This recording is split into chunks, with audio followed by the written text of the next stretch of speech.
Hey everybody, Nate Carter here with today's Cornerstone Connection Daily Devotional. Well, in our family, we've got a family pet named Louie. He's 16 and a half years old. Here's a picture of him here. And he's a beloved member of our family. Well, last week, Louie disappeared. We let him out in the morning, and he got disoriented. He's old and his brain doesn't work very well anymore. He got disoriented and he just started walking, and we didn't realize it had happened for about a half an hour. And all of a sudden we said, "Where's Louie?" And he was nowhere to be found.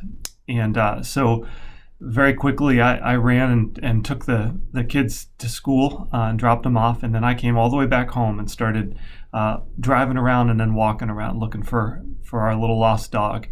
Now, it was a silent walk in the woods because Louie's completely deaf now, and so he wouldn't hear us if he called. And so there I was walking for over an hour through the woods, trying to find a white dog in the snow. And what made matters worse was that a few weeks ago I had driven home and seen a wolf cross the field near us and cross the street, just really close to our property. And so I'm imagining the worst, imagining that I'm not going to find my dog, but I'm just going to find, a blood spot where he had once been. And it was really sad. And but yet I kept looking, and I finally got to a point where I thought, I don't think he's here. I'm gonna have to just go to work and hope for the best. And we put out some signs to give to our neighbors and that kind of a thing. And as I was turning to return back home and walk back through the woods, all of a sudden I saw this little white tail going through the tall grass. And I'll tell you what, guys, I started bolting toward that little white tail, and I screamed out, "Louie!"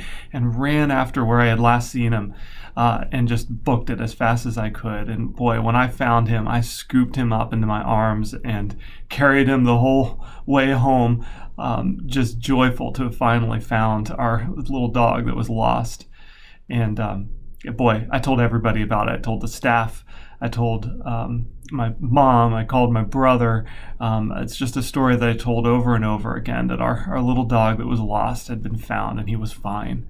And of course, this reminded me of a beautiful story that Jesus told, a parable in Luke chapter 15, verse 3.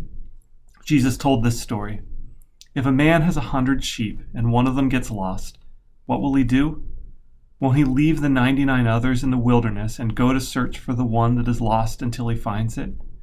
And when he's found it, he will joyfully carry it home on his shoulders. When he arrives, he will call together his friends and his neighbors, saying, 'Rejoice with me, because I have found my lost sheep.' In the same way, there is more joy in heaven over one lost sinner who repents and returns to God than over 99 others who are righteous and haven't strayed away." Just want to say two things about this parable. First of all, just the story with my dog. I really believe that God puts these stories into our life, these things that happen in our lives, to point to Him. And so I'm always looking for how my life experience is something that God is trying to get my attention with, and point to Scripture, or point to something that He's doing in our world to remind us that He is an active God, that His Word is alive.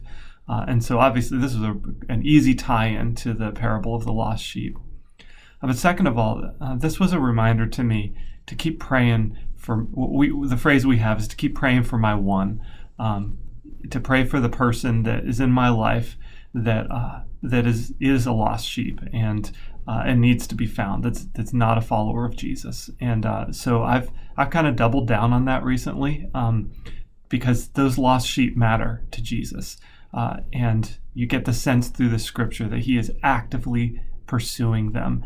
And we want to be part of that too. We want to be actively doing what we can to reach those lost sheep and to bring them back into the sheepfold. Whether it's prayer, at the very least prayer, but also actively pursuing them in conversation, and invitation wherever we can. So take some time as you turn off this video here today and pray for your one or two or three. Pray for the people, and pray continually over the next days, weeks, months, however long the Lord prompts you to pray until they're returned back to the rest of the flock. God bless you. Have a great rest of your day, and we'll see you next time on the Cornerstone Connection.